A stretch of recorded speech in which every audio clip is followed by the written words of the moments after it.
Praise the Lord. கர்த்தராகிய இயேசு கிறிஸ்துவின் நாமத்திலே உங்கள் யாவரையும் வாழ்த்துகிறோம். இந்த குட் ஃப்ரைடே காலை வேளையிலும் தேவனுடைய சமூகத்தில் நாம் கடந்து வர முடியாது. கர்த்தர் நமக்கு உதவி செய்த கிருபைக்காக கர்த்தரை நன்றியோடு கூட ஸ்தோத்தரிக்கிறேன். இந்த குட் ஃப்ரைடே அதுவுமாக காலை வேளையிலும் கர்த்தர் நம்மோடு கூட பேசும்படியாக, அவருடைய வார்த்தைகளை வெளிப்படுத்தும்படியாக அவரை நோக்கி பார்ப்போமாக. நல்ல பிதாவே, உடைய அருமையான சமூகத்துக்காக துதிக்கிறோம். இந்த நாளிலும் நீர் எங்களோடு பேசும் ஆண்டவரே. நாங்கள் அறிந்து கொள்ள வேண்டிய சத்தியத்தை எங்களுக்கு வெளிப்படுத்தி தரும்படியாக ஜெபிக்கிறோம்.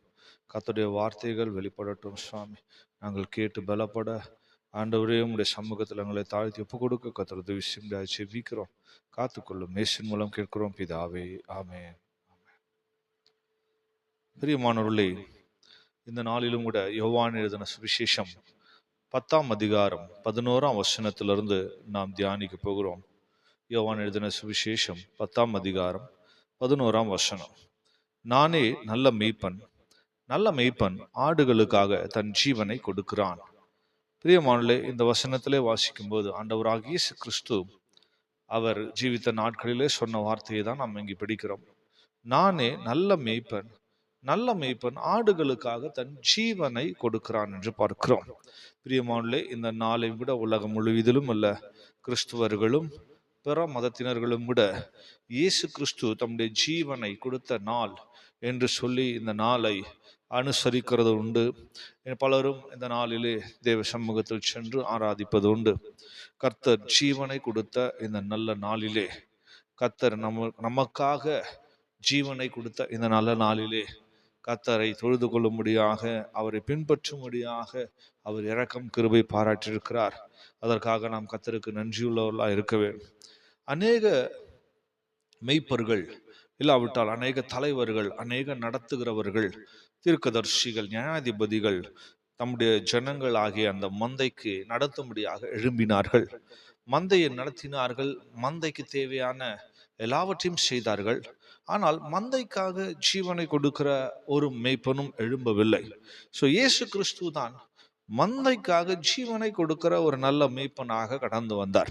அது இயேசு கிறிஸ்துவே சொல்லும் போது, யோவான் 10ஆம் அதிகாரத்தின் 8ஆம் வசனம் சொல்லும் போது, எனக்கு முன்னே வந்தவர்கள் எல்லாரும் கள்ளரும் கொள்ளைக்காரருமாய் இருக்கிறார்கள், ஆடுகள் அவர்களுக்கு செவி கொடுக்கவில்லை. 10ஆம் வசனத்திலே வாசிக்கும் போது, திருடன் திருடவும் கொல்லவும் அழிக்கவும் வருகிறானே என்று வேறே ஒன்றுக்கும் வரான், நானோ அவைகளுக்கு ஜீவன் உண்டாயிருக்கும் அது பரிபூர்ணப்படவும் வந்தேன் என்று சொல்லுகிறார். 12ஆம் வசனத்திலே வாசிக்கும் போது, மெய்ப்பனா இராதவனும் ஆடுகள் தனக்கு சொந்தம் அல்லாதவனுமான கூலியால் ஓனாய் வருகிறதை கண்டு ஆடுகளை விட்டு ஓடி போகிறான். அப்போது ஓனாய் ஆடுகளை பீறி அவைகளை சிதறடிக்கும். பிரியமானவர்களே, அவர் இயேசு சொல்லும்போது சொல்லுகிறார், எனக்கு முன்னே வந்தவர்கள் கள்ளர்களும் கொள்ளைக்காரருமாக இருந்தார்கள், நானோ ஜீவன் கொடுக்கும்படியாக வந்தேன். ஜீவன் கொடுப்பது மட்டுமல்ல, அந்த ஜீவன் பரிபூர்ணம் அடையும் செய்ய வந்தேன் என்று சொல்லுகிறார்.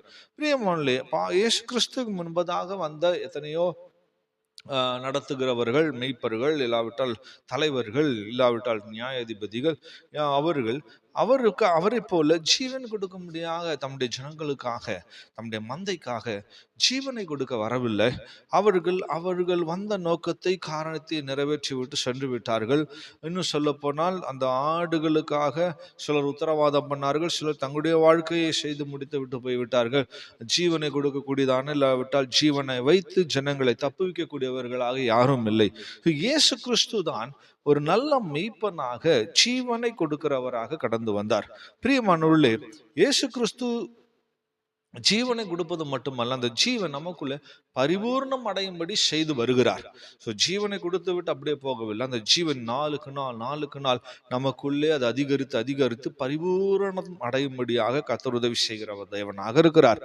எது நிமித்தமாக ஆண்டவராக இயேசு கிறிஸ்து ஜீவனை கொடுத்தார் என்பதை நாம் இன்றைக்கு விளங்கி கொள்ள வேண்டும்.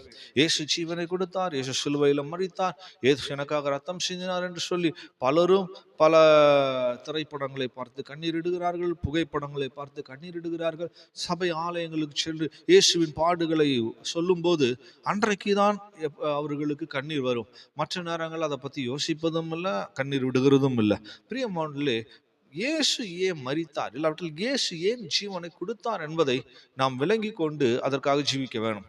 ஆகவே நாம் வேத வசனத்திலே வாசிக்கும் போது முதலாவதாக யோவான் எழுதின சுவிசேஷம் 10ஆம் அதிகாரத்தின் 18ஆம் வசனத்திலே வாசிக்கும் போது, ஒருவனும் அதை என்னிடத்திலிருந்து எடுத்துக்கொள்ள மாட்டான். இயேசு சொல்லுகிறார், ஒருவனும் அதை என்னிடத்திலிருந்து எடுத்துக்கொள்ள மாட்டான், நானே அதை கொடுக்கிறேன், அதை கொடுக்கவும் எனக்கு அதிகாரம் உண்டு, அதை மறுபடியும் எடுத்து கொள்ளவும் எனக்கு அதிகாரம் உண்டு, இந்த கட்டளை என் பிதாவின் இடத்தில் பெற்றுக்கொண்டேன் என்று சொல்லுகிறார். பிரியமானவர்களே, ஒருவனும் என்னிடத்திலிருந்து எடுத்துக்கொள்ள முடியாது. ஆண்டவராகிய இயேசு கிறிஸ்துவின் ஜீவனை ஒருவராலும் எடுக்க முடியாது. அதை கொடுக்கிறதற்கும் அதை திருப்பி எடுத்துக்கொள்வதற்கும் அதிகாரம் உடையவர் இயேசு மாத்திரமே. அந்த அதிகாரத்தை பிதாவின் இடத்துல இருந்து அவர் பெற்றுக்கொண்டதாக அவர் சொல்லுகிறார்.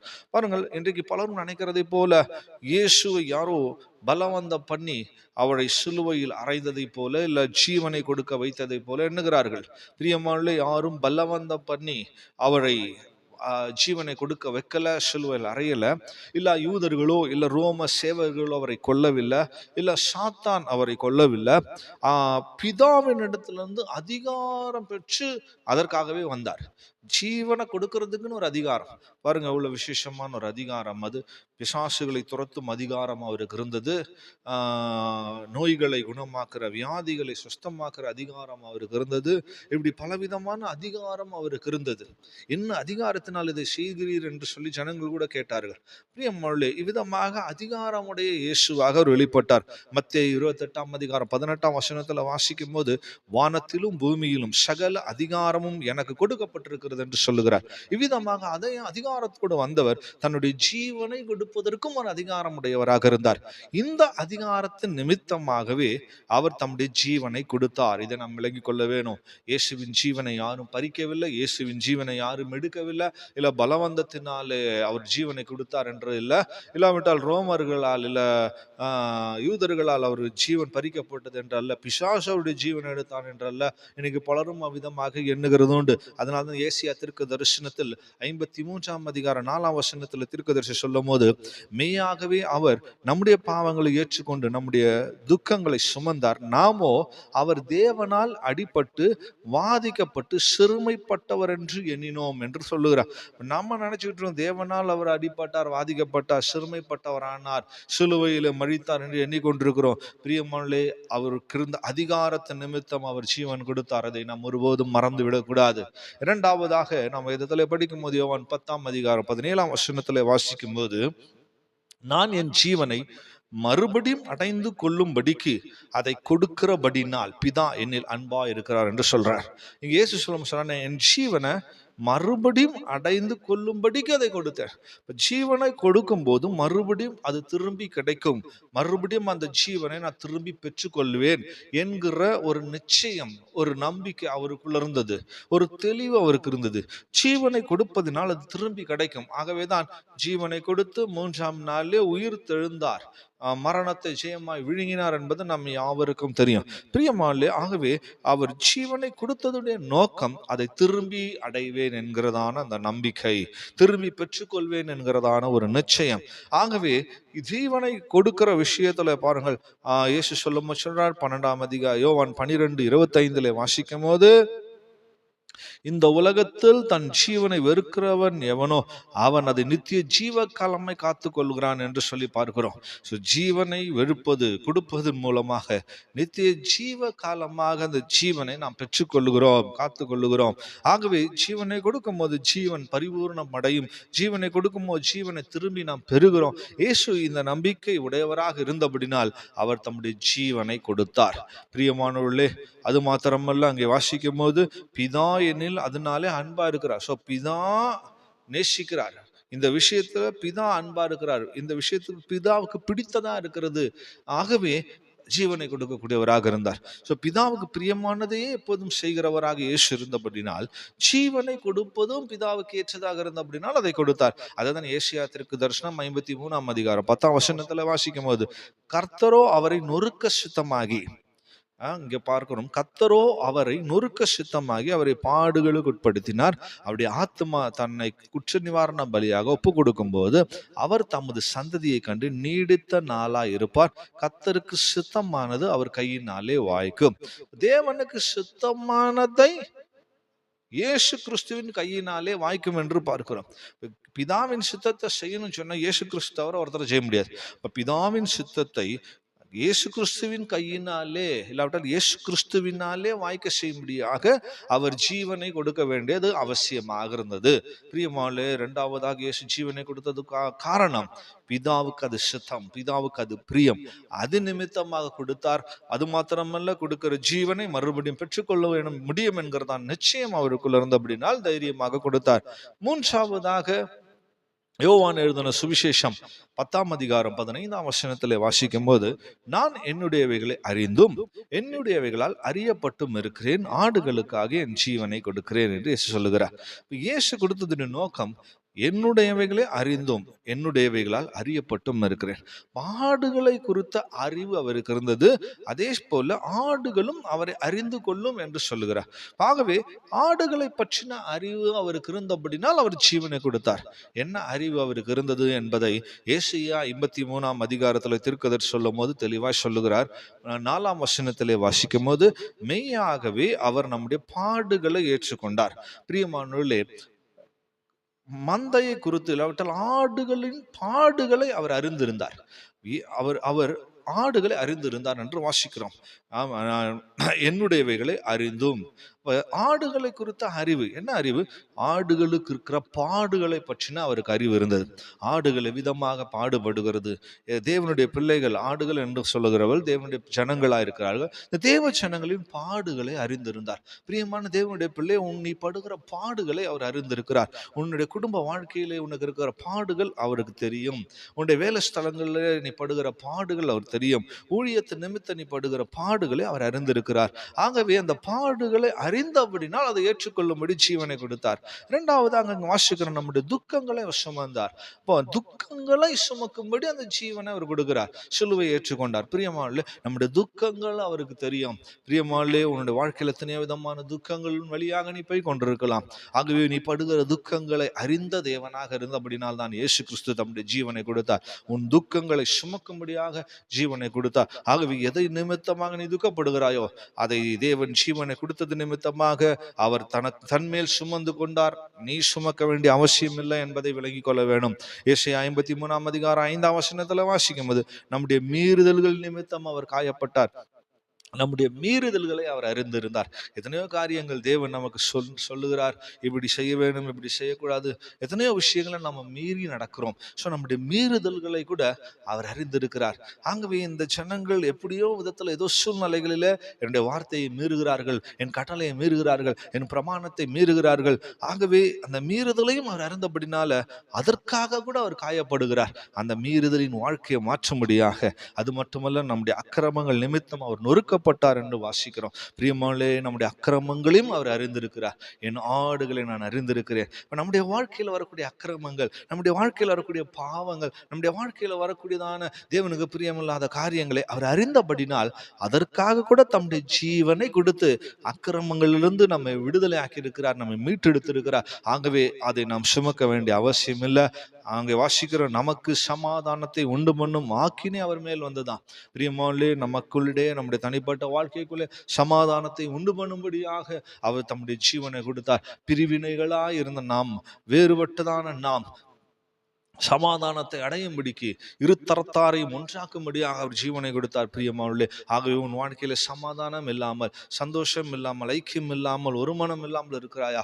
கர்த்தர் உனக்காக ஜீவனை கொடுத்திருக்கிறார். உனக்குள்ள சமாதானத்தை உண்டு பண்ணும்படி கொடுத்திருக்கிறார். ஆகவே பிரியமானவர்களே, இந்த ஜீவனை கொடுத்த இந்த நல்ல நாளில ஆகிலும் நீ சமாதானத்துக்கு ஏற்றவைகளை தேடுவாயான நலமா இருக்கும்.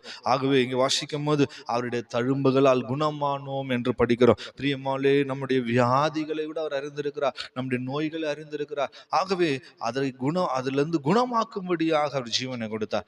ஆகவே என் ஆடுகளை நான் அறிந்திருக்கிறேன் என்று சொல்லுகிறார். பாடுகளுக்கு இருக்கக்கூடியதான பாடுகள், துக்கங்கள், மீறுதல்கள், அக்கிரமங்கள், சமாதான கேடுகள், வியாதிகள் எல்லாவற்றையும் அவர் அறிந்தபடினால் தன்னுடைய ஜீவனை அவர் கொடுத்தார். அது மாத்திரமல்ல, அங்கு அடுத்ததாக சொல்லும் போது என்னுடையவைகளால் அறியப்பட்டும் இருக்கிறேன், ஆடுகளும் அவரை அறிந்திருக்கிறதா.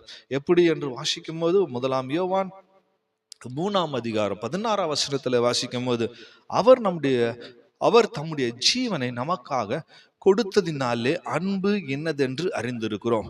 பிரியமானவர்களே, ஆடுகள் இயேசுவை ஆகிய அந்த மேய்ப்பன் அறிந்திருக்கிறது. எப்படி என்றால், அவர் தம்முடைய ஜீவனை கொடுத்ததினாலே அன்பு என்னதென்று அறிந்திருக்கிறோம்.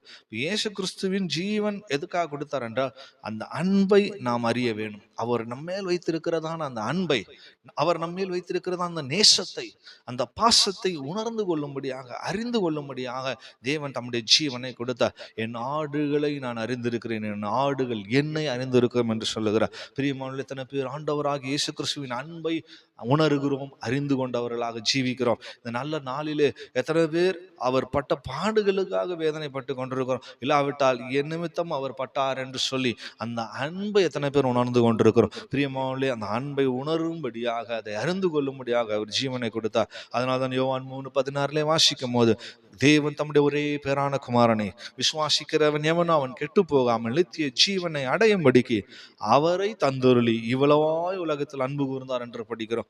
ஒரே பேரான குமாரன் தான். ஆனா அந்த உலகத்தின் மேல் அன்பு கூர்ந்த பிதா அந்த ஒரே பேரான குமாரனையே கொடுத்து அவர் அன்பு கூர்ந்தார். அந்த ஒரே பேரான குமாரன் தனக்கு இருந்த ஜீவனையே தம்முடைய ஜனங்களுக்காக கொடுத்து அன்பு கூர்ந்தார். பாருங்க, எவ்வளவு விசேஷமான அன்பு. இப்படிப்பட்ட அன்பை நாம் உணர்ந்து கொள்ள, அறிந்து கொள்ளும்படி தேவன் தம்முடைய ஜீவனை கொடுத்தார். அது மாத்திரமல்ல, 4வது வேதத்திலே வாசிக்கும் போது, மார்க் எழுதின சுவிசேஷம் 10 45 வசனத்தில் படிக்கும் போது, அப்படியே மனுஷகுமாரனும் ஊழியம் கொள்ளும்படி வராமல் ஊழியம் செய்யவும் அநேகரை மீட்கும் பொருளாக தம்முடைய ஜீவனை கொடுக்கும் வந்தார் என்று பார்க்கிறோம். அநேகரை மீட்கும் பொருளாக தம்முடைய ஜீவனை கொடுக்க வந்தார். பிரியமானவர்களே, பலவிதமான காரியங்களில் அடிமைப்பட்டிருந்த நம்மை, பலவிதமான விஷயங்களில் கட்டப்பட்டிருந்த நம்மை மீட்பதற்காக, அந்த அடிமைத்தனத்திலிருந்து மீட்டெடுக்கும்படியாக தம்முடைய ஜீவனே அவர் கொடுத்தார். மீட்கும் பொருளாக. ஒரு மனிதன், ஒரு பொருள் அடமானத்தில் இருக்குமானால் அந்த பொருளை மீட்கும்படி அதுக்கான ஒரு மீட்பின் கிரயத்தை கொடுக்கிறார்கள். பணத்தை கொடுத்தோ இல்லை பொருளை கொடுத்தோ அந்த பொருளை மீட்டு எடுக்கிறார். அதுபோல அடிமைப்பட்டிருந்ததான நம்மை ஆண்டவர் அவருடைய விலையேற பெற்ற ஜீவனை கொடுத்து நம்மை மீட்டெடுத்து விட்டார். அந்த மீட்கிற பொருள் அந்த ஜீவன் தான். ஸோ அதுக்காக தான் அவர் ஜீவனை கொடுத்தார். அவர் ஜீவனை கொடுக்காவிட்டால் நாம் மீட்டிருக்க முடியாது. நம்ம இன்னும் அடிமைத்தனத்துக்குள்ள இருப்போம், இன்னும் நுகத்தடிக்குள்ள இருப்போம், இன்னும் பாவத்துக்குள்ள இருக்கும், இன்னும் உளையாத சீச்சுக்குள்ள இருப்போம், இன்னும் சாபத்துக்குள்ள இருப்போம், இன்னும் உலகத்தின் பலவிதமான பாரம்பரிய கட்டுகளுக்குள்ள இருந்திருப்போம். பிரியமானவர்களே, இயேசு கிறிஸ்துவின் ஜீவன் நம்மை மீட்டெடுத்தது. அதுதான் பேதுரு சொல்லும் போது 1 பேதுரு 1 18 19 ஆகிய வசனங்களிலே படிக்கும் போது, உங்கள் முன்னோர்களால் பாரம்பரியமாய் நீங்கள் அனுசரித்து வந்த வீணான நடத்தை நின்று அழிவுள்ள வஸ்துக்களாகிய வெள்ளியினாலும் பொன்னினாலும் மீட்கப்படாமல் குற்றம் இல்லாத மாசற்ற ஆட்டுக்குட்டியானவருடைய இரத்தத்தின், இயேசு கிறிஸ்துவின் விலையேற பெற்ற ரத்தத்தினாலே மீட்கப்பட்டீர்கள் என்று அறிந்திருக்கிறீர்களே. பாருங்க, சொல்லும் விலையேறப்பட்ட இயேசு கிறிஸ்துவினுடைய விலையேற பெற்ற ரத்தத்தினாலே மீட்கப்பட்டீர்கள் என்று சொல்லுகிறார். லேவியராகமம் 17:14 வாசிக்கும் போது, ரத்தம் ஜீவனுக்கு சமானம் என்று வாசிக்கிறோம். ஆகவே பிரியமானவர்களே, இங்கே பேதுரு எழுதும் போது ரத்தத்தை நாள் மீட்டெடுக்கப்பட்டோம் என்று சொல்லுகிறார். பழைய ஏற்பாட்டில் வாசிக்கும் போது ஜீவனும் ரத்தம் ஒன்றுதான், சமானம். ஆகவே இயேசு கிறிஸ்து தம்முடைய ஜீவனை கொடுத்து, அந்த ரத்தத்தை கொடுத்து நம்ம மீட்டெடுத்திருக்கிறார். விலையேற பெற்ற ரத்தம், விலையேற பெற்ற ஜீவன். ஆகவே அந்த விலையேற பெற்ற ஜீவனை நமக்காக கொடுத்தபடினால் இன்றைக்கு அடிமைத்தனமாகிய அந்த நுகத்திலிருந்து நாம் விடுதலையாக்கப்பட்டவர்களாக இருக்கிறோம். பிரியமானவர்களே, அந்த விடுதலையை நம்முடைய ஜீவியத்தில் பாதுகாத்துக் கொள்வோமாக. தேவன் ஜீவனை கொடுத்ததான நோக்கத்தை விளங்கி கொண்டு ஜீவிப்போமாக. இயேசு ஜீவனை கொடுத்தார் என்று துக்கத்தோடு, அழுகையோடு, வேதனையோடு ஜீவிக்கிறது அல்ல. அதற்கு அதை நினைச்சு இன்றைக்கு ஒரு நாள் மட்டும் மனஸ்தாபப்படுகிறது அல்ல. உனக்காக, எனக்காக தேவன் ஜீவனை கொடுத்ததான நோக்கம், ஜீவனை கொடுக்கும்படியாக அதிகாரமுடையவராக இருந்தார். தன்னுடைய ஆடுகளை குறித்துதான ஒரு அறிவு அவருக்கு இருந்தது. அந்த அறிவினால, அவர் அதை அறிந்தபடினால ஜீவனை கொடுத்தார். அந்த ஆடுகள் நாங்களும் அவருடைய அன்பை அறிந்து கொள்ள வேண்டும் என்கிற நோக்கத்தோடு கூட அவர் ஜீவனை கொடுத்தார். பிரியமானவர்களே, அவர் ஜீவனை கொடுத்த நோக்கம் அதை திரும்பி பெற்றுக்கொள்வோம் என்கிற நிச்சயம் நம்பிக்கை அவருக்குள்ள இருந்து அப்படினால் ஜீவனை கொடுத்தார். அது மாத்திரமல்ல, விலை கிரியமாக மீட்கும் பொருளாக ஒரு விலையேற பெற்ற அந்த ஜீவனை நமக்காக கொடுத்து ஆண்டவர் விலையாக நம்மை மீட்டெடுத்திருக்கிறார். பிரியமானவர்களே, அவருடைய விலையேற பெற்ற ஜீவனை கொடுத்தபடினால நாம் சாதாரணமான ஆட்கள் அல்ல, நாமும் விலையேற பெற்றவர்களாக மாறுகிறோம். நாம் விலையேற பெற்றவர்களாக இருக்கிற அப்படினால், நம்முடைய ஆத்மா விலையேற பெற்றதாக இருக்கிற அப்படினாலே நாம் அழிந்து போகக்கூடாது என்று சொல்லி விலையேற பெற்ற அந்த ரத்தத்தை, விலையேற பெற்ற அந்த ஜீவனை நமக்காக கர்த்தர் கொடுத்து நம்மை மீட்டெடுத்திருக்கிறார். மீட்டெடுக்கப்பட்டவர்களாக ஜீவிப்போமாக, சுயாதீனமோடு நடந்து கொள்வோமாக, விடுதலையோடு கூட ஜீவிப்போமாக. மறுபடியும் அவர் ஜீவனை கொடுத்த நோக்கத்தை விலகி கொள்ளாமல் திரும்பி அடிமைத்தனத்துக்குள்ள போகாதபடி நம்மை பாதுகாத்துக் கொள்வோமாக. இந்த வார்த்தைகளாலே கர்த்தர் உங்களை ஆசீர்வதிப்பாராக. கர்த்தருடைய கருத்துல ஒரு விஷயம் கூட ஒப்பு கொடுப்போம். அன்பான தெய்வமே, உம்முடைய சமூகத்துக்கு துதிக்கிறோம். இந்த நாளிலும் கர்த்தாவே, நீர் எங்களுக்கு பாராட்டின அந்த இரக்கத்தை, அந்த கிருபையை நாங்கள் நினைக்கும் போது திரும்பி நாங்கள் இனத்தை செலுத்த முடியும். ஆண்டவரே, எங்களுக்காக ஜீவனை கொடுத்தீர். ஆண்டவரே, எந்த நோக்கத்துக்காக கொடுத்தீர் என்பதை நாங்கள் அறிந்து கொள்ளும்படி கிருபை செய்தீர். அதுக்காக ஸ்தோத்திரம். உம்முடைய ஜீவனை நாங்கள் ஒருபோதும் வேஸ்ட் பண்ணாமல், நஷ்டப்படுத்தாதபடி அந்த ஜீவனை நாங்கள் உடையவர்களாக இருந்து நாளுக்கு நாள் அந்த ஜீவனில் பரிபூர்ணத்தை அடைய கர்த்தர் உதவி செய்யும்படியாக ஜெபிக்கிறோம். ஆண்டவரே, நீர் கொடுத்த ஜீவன் வீணாய் போகாதபடி ஜீவனில் நாங்கள் வாழ, ஜீவனில் நாங்கள் ஆள கர்த்தர் உதவி செய்ய முடியாது ஜீவிக்கிறோம். ஆண்டவரே, ஜீவன் அதிபதியாகி இயேசு கிறிஸ்துவை நாங்கள் காணும் போது ஜீவனோடு கூட அந்த கர்த்தாவை நாங்கள் உம்மை காண கர்த்தர் உதவி செய்ய முடியாது ஜெபிக்கிறோம். கிருபையின் கரத்துக்குள்ளங்களை தாழ்த்துகிறோம். ஆசீர்வதிங்க. இயேசுவின் மூலமாய் கேட்கிறோம் பிதாவே, ஆமென்.